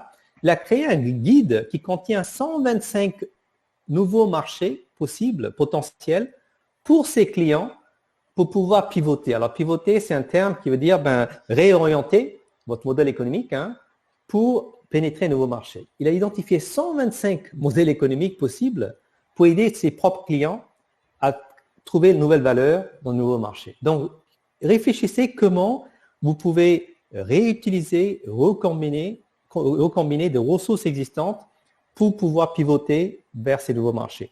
Alors, un petit point autour du mot ressources. Alors, moi, je suis un grand fan de dire que quand on parle de ressources, ce n'est pas que les ressources tangibles. Les entreprises disposent beaucoup de ressources intangibles. Ça peut être effectivement des connaissances, ça peut être des propriétés intellectuelles, c'est un savoir-faire, c'est les rapports avec les communautés, etc. Donc la question, c'est comment on peut valoriser et monétiser tout ça. Alors pour ce faire, et là je vais vous donner des exemples assez radicaux qui m'intéressent beaucoup sur le plan intellectuel bien sûr, mais aussi en tant que chercheur, ça nécessite une refonte totale de qui vous êtes. On parle de raison d'être, mais c'est au-delà de raison d'être, c'est carrément qui vous êtes, l'identité. 2 exemples concrets. J'ai des entreprises dans le secteur alimentaire qui se disent, est-ce que je suis dans le métier de fabriquer des produits alimentaires et livrer? Est-ce que c'est ça mon savoir-faire? Alors le mot savoir-faire, il y a savoir et faire, et il y a un tiret au milieu. Mais si vous découplez ces 2 mots, savoir-faire, vous dites finalement, ma compétence clé, c'est savoir. Il dit finalement, ma compétence clé, c'est pas fabriquer des produits alimentaires, c'est la connaissance de la nutrition, c'est l'impact des produits alimentaires sur les consommateurs en termes de bien-être. Donc, il dit, si je ne peux pas développer une plateforme qui va accommoder des startups, ce qu'on appelle le food tech, qui vont développer toute une gamme de nouveaux produits qui ciblent les besoins que j'ai parlé auparavant, c'est-à-dire santé et bien-être. Et moi, je vais effectivement investir dans cette entreprise-là. Donc, finalement, je deviens en fait un investisseur, un facilitateur de réseau de food tech et non pas juste un fabricant de produits alimentaires. Deuxième exemple qui vient du patron de Delta Airlines, une compagnie aérienne, partenaire d'Air France dans l'alliance Air SkyTeam, qui a dit finalement, à cause de la crise actuelle, comme vous savez très bien, il a dit, vous savez, finalement, Delta Airlines, on n'est pas une compagnie aérienne. On n'est pas dans le métier d'utiliser des avions pour transporter des gens. En fait, notre compétence clé, c'est cette connaissance d'optimiser le transport des personnes et des objets de point A à point B. Donc, ça veut dire quoi? Finalement, il peut devenir un fournisseur de services, de logistique, comme UPS ou FedEx. Donc, de ce fait, découpler savoir et faire. Donc, faire voler les avions, ils disent, c'est peut-être pas nos métiers. Par contre, de savoir, de faire bouger des atomes de point A à point B, ça, c'est notre compétence. Donc, on va essayer de valoriser. Donc, c'est faire mieux avec moi parce que je vais apporter plus de valeur à beaucoup plus de clients, peut-être des clients B2B dans l'avenir, mais en utilisant des ressources intangibles que j'ai. Voilà, ça, c'est le deuxième principe. Troisième principe, c'est penser et agir de manière flexible. En vous posant la question, pourquoi pas? C'est très tendance de parler de la question pourquoi, hein? Donc on parle de raison d'être en France, mission sociale, pourquoi on fait ce qu'on fait, ça c'est bien, mais moi je vous invite de poser la question, comme Thierry disait auparavant, c'est la curiosité, pourquoi pas? Les enfants posent toujours la question pourquoi pas et ça embarrasse les parents tout le temps, parce qu'en fait c'est ce qu'on appelle la déviance positive. Les enfants aiment bien bricoler avec des objets, bricoler avec le système même des fois à l'école, c'est pour ça qu'on les remet à leur place. Mais justement, ils veulent justement casser le cadre. Et c'est uniquement possible quand on autorise les employés à poser cette question, pourquoi pas? Deux exemples concrets. Alors, il y a quelques années, en France, quand j'ai introduit mon livre, mon exemple favori pour illustrer ça, c'était une entreprise qui s'appelle Haier, qui est un leader mondial d'appareils électroménagers, un chinois. Qui finalement, alors qu'est-ce qui s'est passé, c'est qu'à un moment donné, leur technicien est allé dans un village chinois où un agriculteur, un client, s'est plaint du fait que c'était bloqué. Donc, le technicien va voir qu'est-ce qui se passe. À sa surprise, il a vu que l'agriculteur utilisait la machine à laver, non pas pour laver des vêtements, mais pour laver des patates. Alors, c'est vrai, c'est vraiment une insulte. Vous dites, attendez, vous n'avez pas lu votre guide d'utilisateur, c'est bien marqué, faut laver le linge, quoi. Pas des patates. Au lieu de ça, ils ont dit pourquoi pas? Pourquoi pas? Parce que si cet agriculteur a un besoin, peut-être qu'il y en a plein d'autres qui veulent faire la même chose. Qu'est-ce qu'ils ont fait? Ils ont ils ont créé un nouveau produit qui est capable effectivement de laver des patates aussi. Et c'est devenu un best-seller en Chine. Alors, il faut aussi savoir que Haier n'a pas de fonction dédiée comme R&D, marketing, opération, comme dans les CAC 40, dans les entreprises françaises. Ils ont plutôt 4000 équipes transversales avec un mini PDG qui gère chaque équipe comme une micro-entreprise. Pourquoi c'est important? Parce que ça leur donne une agilité organisationnelle incroyable parce qu'ils peuvent aller d'une identification d'opportunités, comme cet appareil-là, à mettre sur le marché un nouveau produit en 8 semaines. 8 semaines. Juste comme ça. Hein? C'est incroyable. Hein? Donc, ça, c'est vraiment se dire finalement, pourquoi pas poursuivre cette opportunité au lieu d'être offusqué. Alors, quand j'ai présenté ça il y a quelques années en France, les gens souriaient, mais parce qu'ils ne voyaient pas vraiment la valeur stratégique de cet état d'esprit. Il s'avère que cette année, il y a une entreprise française qui a appliqué cet état d'esprit pour sauver des vies. Ça s'appelle Decathlon.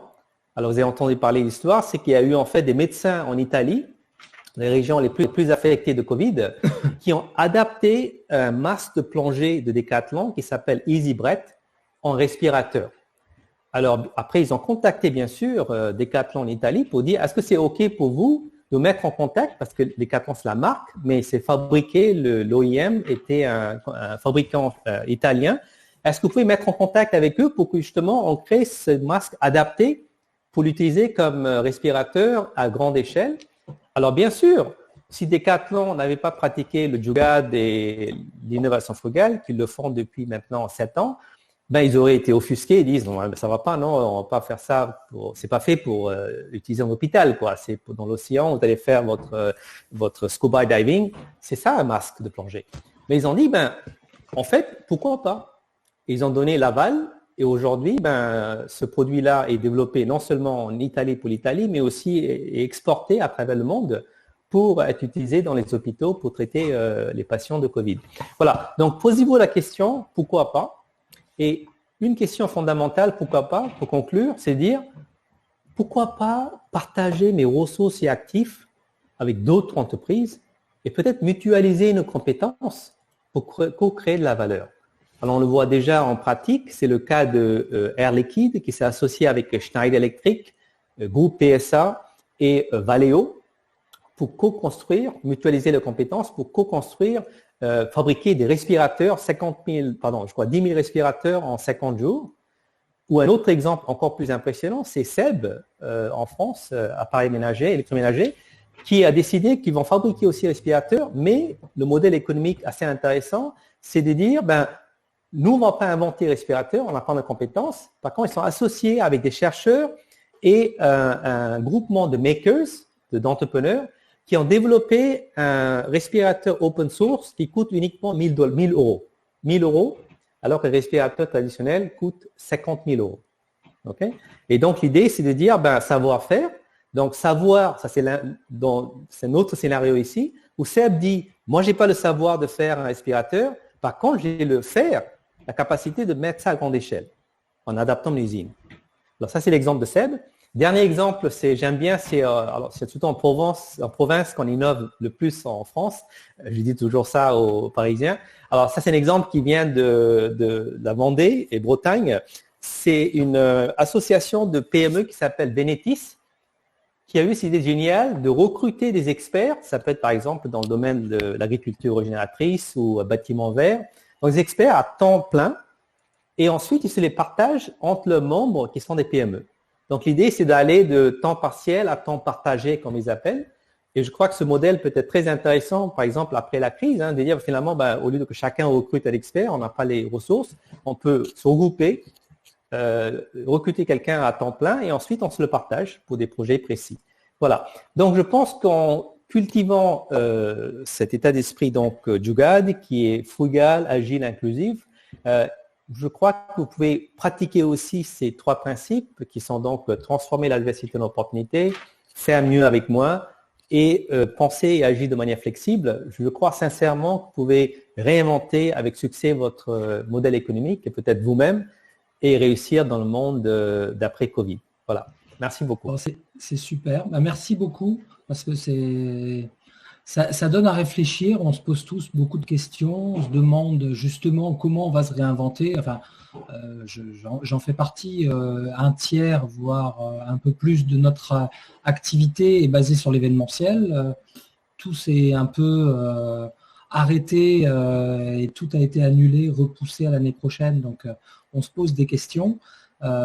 Et c'est vrai que ne serait-ce que l'événement qu'on a voulu organiser est une manière pour nous de rester actifs, d'essayer des nouveaux concepts, des nouveaux formats et voir comment ça fonctionne et voir si on arrive à par exemple garder de l'interactivité. Alors, en parlant d'interactivité, j'ai des questions qui sont arrivées entre autres pour Jean-Marie et je pense que c'est une question mixte entre Jean-Marie et Thierry.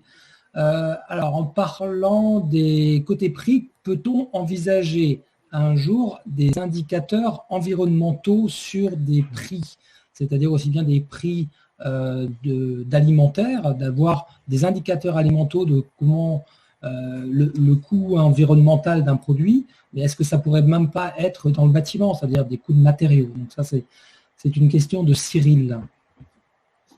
Est-ce que qu'est-ce que ça vous inspire? De toute façon, le prix, c'est...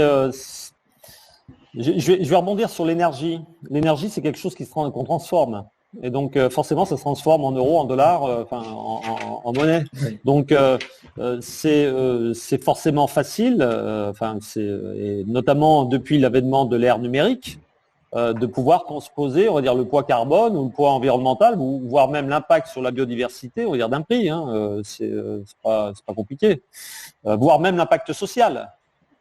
Parce qu'aujourd'hui, il y a une concurrence, on va dire, sociale entre les États qui, voire fiscale, voire qui crée des phénomènes de géopolitique, sournois.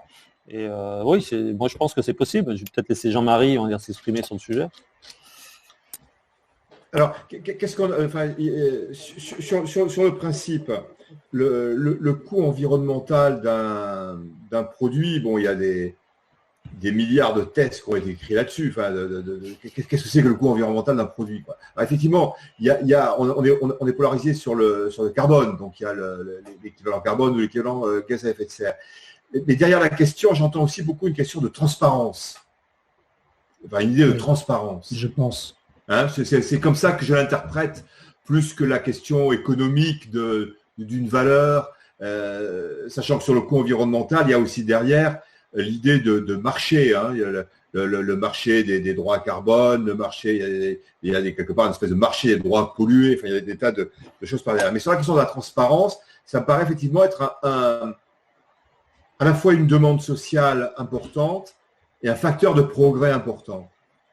Il y a une démarche qui est en cours qui s'appelle la note globale sur les produits alimentaires, qui est menée par un certain nombre d'entreprises allant de la production jusqu'à la distribution.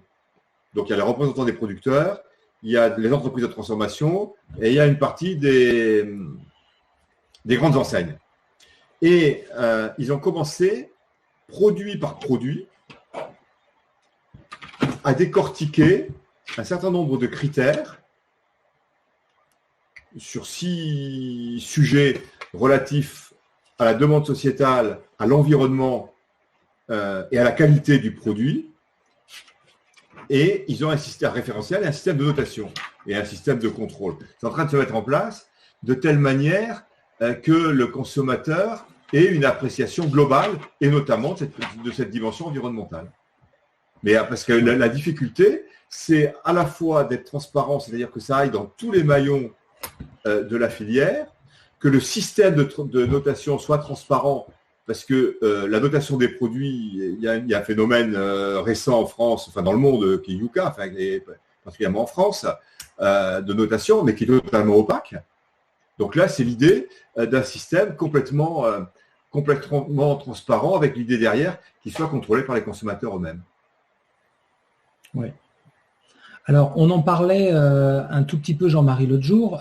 Est-ce qu'aujourd'hui, on est aussi dans une agriculture qui est partiellement sponsorisée? C'est-à-dire qu'aujourd'hui, un agriculteur qui sort des produits alimentaires régulièrement vend à perte, va avoir des subventions de la France, de l'Europe, et en fin de compte, dans le coût alimentaire d'un aliment, on ne va pas toujours inclure indirectement un coût de pollution, de dépollution, et toute une série de coûts. Et il était dit que si on incluait réellement le coût réel d'aliments, y compris avec les coûts induits, on devrait potentiellement payer le double. On passerait de 125 ou 130 euros par mois en panier moyen pour se nourrir pour un Français à 250, je crois. Enfin, j'avais lu ça dans un article.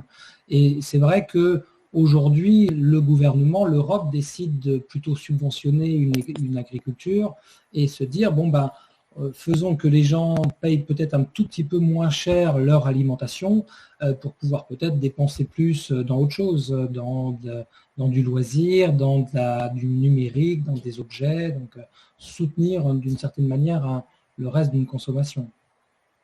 Alors, donc ce qu'il faut savoir, c'est qu'effectivement, la politique européenne, la politique agricole commune, qui est la seule politique qui existe, qui soit complètement européenne, et qui était la première à la création de l'Europe, enfin, la création de l'Union européenne, ça représente à peu près 15%, pas tout à fait 15% du chiffre d'affaires de l'agriculture française. C'est 9 milliards d'euros, les subventions. Ouais. Et après, suivant les types d'exploitation, il y a des exploitations pour lesquelles ça représente quasiment le revenu. Donc, si demain, ça a tendance à diminuer. Face à ça, il y a effectivement toute une réflexion, mais c'est un autre débat. C'est en fonction de quoi on distribue ces aides, quels sont les critères pour en bénéficier. Et est-ce qu'il faut aller vers des critères plus environnementaux qu'aujourd'hui? Ça, c'est une question importante de politique publique. Bien sûr. Et l'autre, surtout, c'est de dire, est-ce que, c'est ce que personnellement je crois, que ces aides n'ont pas vocation à durer indéfiniment, qu'elles feraient mieux d'accompagner une transition, notamment écologique, la révolution verte au sens où tu l'entends. Ça me paraît, j'ai écrit un livre là-dessus. Mais pour autant, ça veut dire que le consommateur devra payer un peu plus. Et vous avez toujours entendu parler des états généraux de l'alimentation, enfin la politique d'Emmanuel Macron, qui était en gros de dire, avec des mots choisis, mais de dire il faut faire payer un peu moins le contribuable et un peu plus le consommateur. Le consommateur. Voilà. Après, tu as évoqué les coûts cachés de l'agriculture. C'est-à-dire de dire, il y a une question de dépollution, il y a une question de... Voilà, il y a tous ces aspects-là qui sont une réalité, qu'on a tendance à amplifier, mais qui sont quand même une réalité. Mais à contrario, il y a tous les bénéfices issus de l'agriculture qui sont aujourd'hui non marchandisés. Oui. L'agriculture est dépolluante. Les boues de stations d'épuration, les gadous urbaines, ça se retrouve c'est épandu sur les parcelles. Donc le sol a un pouvoir épurateur. D'autre part, là on en est privé, mais même dans une petite ville on en est privé puisqu'on ne peut plus aller plus d'1 kilomètre de chez soi. Mais quand on se promène, quand on va dans la campagne, les paysages, c'est pas naturel. Les paysages, c'est le fruit du travail des paysans. Et ça, c'est gratuit. Donc ça amène à méditer, ça. Ouais. C'est gratuit. Alors, Thierry, j'ai plusieurs questions de Cyril Richard, qui entre autres se pose des questions sur un peu quels sont les ingrédients ou les matériaux principaux qui font aujourd'hui un bâtiment à production d'énergie positive ou à très basse consommation. Quels sont les principaux ingrédients ou matériaux utilisés? Ça commence déjà par le design, parce qu'il faut un design de sobriété, de frugalité. Donc, il faut qu'on utilise le moins de matériaux possible pour un rendement d'usage le plus important possible. Donc, ça, c'est une forme d'efficience, on va dire, de la matière grise. Et ensuite, c'est d'utiliser les écomatériaux et puis commencer, grâce au numérique, à avoir une bibliothèque de plus en plus nourrie de choses recyclables. Aujourd'hui, on s'aperçoit que je vais prendre l'exemple de la porte, parce que j'aime bien citer cet exemple. La porte, la partition entre deux pièces.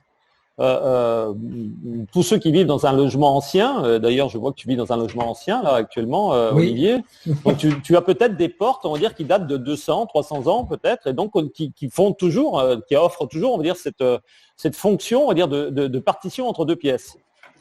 Aujourd'hui, on a tendance à faire des portes, une fois qu'on va changer, on va dire, soit de déco, soit casser le cloisonnement, refaire la partition, de mettre tout ça à la poubelle et de le jeter.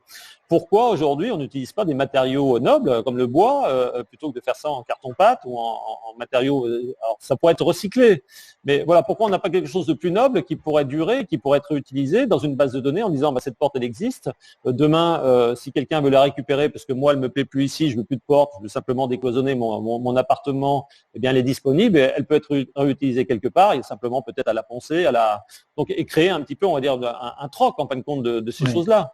Donc, l'écomatériau, en fin de compte, c'est pas un fantasme.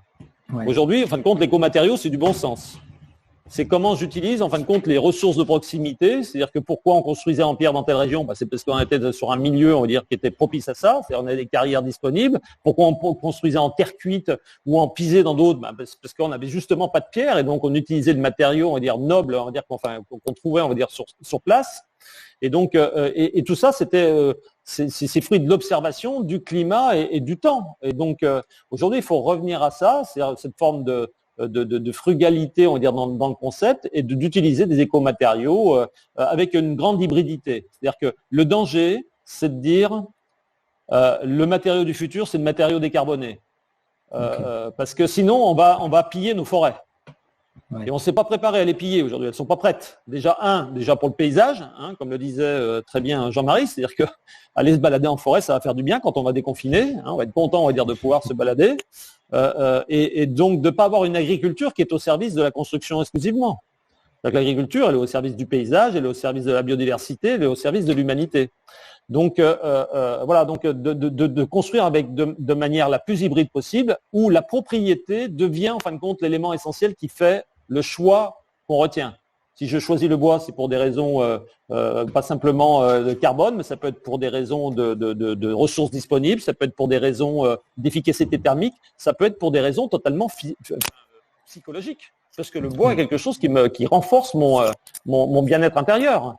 Donc il n'y a pas d'uniformité, il n'y a pas de standardisation à avoir. Les écomatériaux, c'est possible. Il faut simplement, on va dire, faire preuve de bon sens et donc travailler, on va dire, de manière locale et utiliser le numérique. Je dis, va être un grand renfort en fin de compte de tout ça. Et dans du bon sens, en fait. Tu n'as pas utilisé le bon sens et je l'attendais 3 fois plus tôt.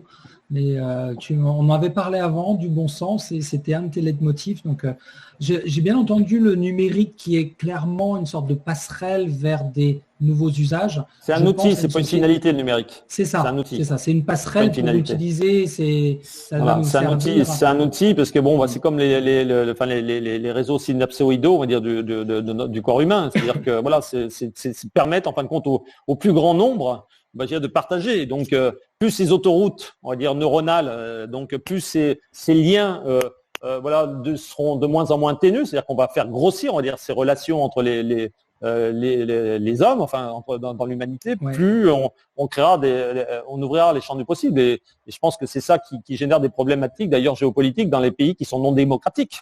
C'est-à-dire justement cet accès à l'information, cet accès au savoir. Ouais.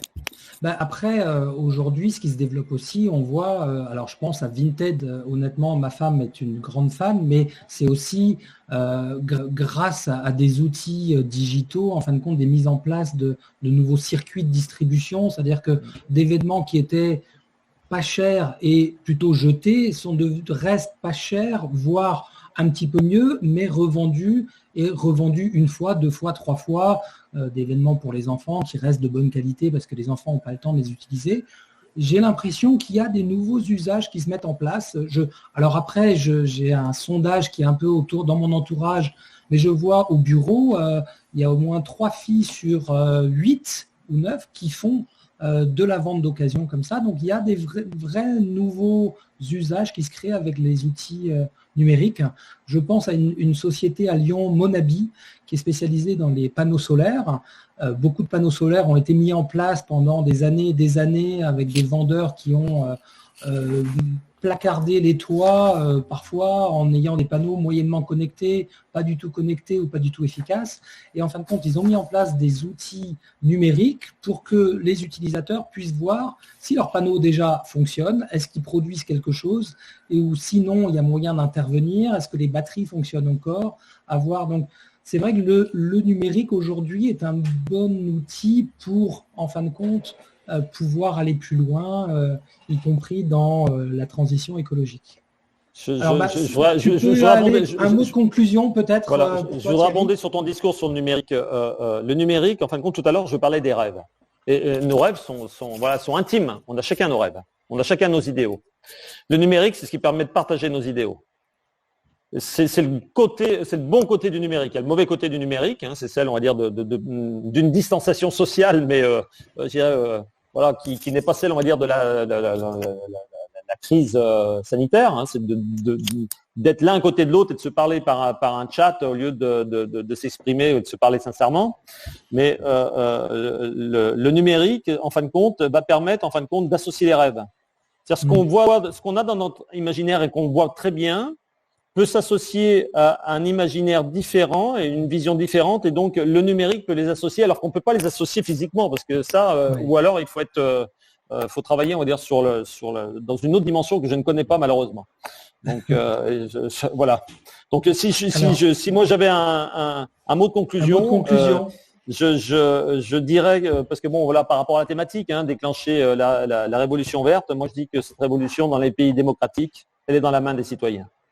Oui, c'est chouette. Navi, est-ce que tu aurais un mot de conclusion pour terminer cette conférence de cet après-midi ? Oui, en fait, pour un peu résumer tout ce qui a été dit autour de la numérique et la révolution verte, c'est qu'en fait, effectivement, je crois que 70% des PIB dans beaucoup de pays, c'est la consommation. Donc, je pense que c'est nous, les consommateurs, comme on dit en anglais, on peut voter avec notre portefeuille pour des changements qu'on va amener. Et en particulier, je pense que l'innovation frugale, pour moi, c'est le socle pour construire une nouvelle économie que j'appelle frugale, qui va se concrétiser après cette crise, qui se bâtit sur les 3 piliers dont on a évoqué. Donc, ce sera effectivement le partage qui va s'accélérer. Donc, c'est le partage entre particuliers, mais aussi entre entreprises. J'ai cité quelques exemples. Il y a ce que j'appelle le faire soi-même. J'ai lu ce matin que le volume de trafic naturel sur marmiton.org, je crois que ça s'appelle, pour les recettes. Par exemple, c'était la demande la plus populaire, c'est faire son propre pain. Donc, cette idée de faire soi-même va, à mon avis, beaucoup se développer parce qu'on a eu le temps, durant le confinement, de faire nous-mêmes des choses. Et puis, le troisième pilier, ce sera la réutilisation, le recyclage. Donc, c'est l'économie circulaire, l'économie régénératrice. Donc, je vois effectivement que après cette crise, on va effectivement assister à un phénomène où je crois que les consommateurs de plus en plus économes et conscients vont quelque part eux-mêmes aider à co-construire cette nouvelle économie frugale qui se base sur le partage, le faire soi-même et la réutilisation, le recyclage. Super, merci beaucoup. Jean-Marie, est-ce que tu as un dernier mot de conclusion peut-être ou pas, en tout cas alors, si tu m'y autorises, mais en temps très court, deux mots. Un plutôt pas très optimiste et un vraiment optimiste. Un pas très optimiste, c'est de dire le monde d'après, on n'y est pas encore. La crise, elle s'arrête pas avec le confinement, avec le déconfinement. On a une période qu'on n'a jamais connue, qu'on va vivre, avec ce virus qu'on ne maîtrise pas encore. Donc, on est encore en crise pendant encore, à mon avis, un certain temps. Et ça veut dire qu'il faut vivre avec et qu'il faut développer. Le mot optimisme, c'est que ce monde d'après, ou ce monde du pendant la gestion de la crise, comment Thierry disait, c'est nous les citoyens, ou Ravi tu disais ça aussi. Moi, je crois que c'est ça. Et ce qui est le plus important et qui ne change pas, et c'est ce que je disais quand j'étais conseiller, c'est que le plus important à un chef d'entreprise, c'est qu'est-ce que toi tu veux, de quoi tu as envie, qu'est-ce que tu as envie de faire. Et dans ce monde qui bouge, tu le comprends, mais tu n'arriveras à rien faire si tu ne sais pas ce dont toi tu as envie. Et pas te réfugier derrière le système, les yaka faucons.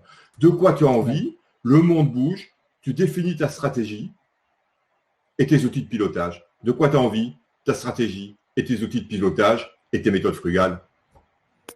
Ouais. Et tout ira bien. C'est beau parce que ça reprend vraiment la théorie de rêvons et ensuite, une fois qu'on a défini le rêve, comme l'a dit Thierry, une fois qu'il est là, il en a notre objectif, ensuite, il n'y a plus qu'à le faire. Mais c'est vrai que d'abord, il faut définir vers quoi on a envie d'aller avant de… Il n'y a pas de vent favorable pour celui qui ne sait pas où il veut aller. Exactement. Bon, en tout cas, je vous remercie beaucoup. Ça a été un plaisir d'échanger avec vous aujourd'hui. Alors, on va enchaîner avec une conférence et visionnage d'un documentaire. Alors, c'est un documentaire qui s'appelle Cargo sur le transport maritime international qui a été dirigé par Denis Delestrac, qui est un réalisateur primé de documentaires, qui est un Français. Et donc, on va visionner, on va reprendre d'ici 4-5 minutes, et on va lancer le documentaire, et à la fin du documentaire, on aura un débat avec Denis, on pourra échanger. Donc, honnêtement, c'est un petit peu une sorte de conclusion de cette journée où on va parler justement de ce coût environnemental et pourquoi aujourd'hui, ça coûte moins cher de produire parfois à Shanghai ou à l'autre bout du monde plutôt que juste à côté de chez soi. Et donc, peut-être qu'à un moment, on arrivera à retourner la machine et à revenir dans un bon sens paysan. Attendez, bon sens, c'était le mot de Thierry. Paysan, dans le bon sens paysan, moi je suis un fils de paysan, je trouve qu'à un moment, c'est important. Juste de revenir à quelque chose qui a du sens, où on ne marche pas sur la tête. Et donc, voilà. On va regarder ensemble ce documentaire et à la suite du documentaire, on ne sait pas si quelqu'un restera regarder ou pas, on va voir. Ça va prendre d'ici 5 minutes et le documentaire dure 1 heure et à la fin du documentaire, on aura un débat. Donc, on va reprendre la parole juste avant le documentaire. Si vous voulez attendre, revenir 5 minutes pour faire une pause, ce que chacun a besoin de faire. Merci beaucoup en tout cas. Merci Navi. Bonne journée à Brooklyn. Merci Thierry. Merci Jean-Marie. Merci beaucoup. Et puis à très bientôt. Au revoir. Au revoir.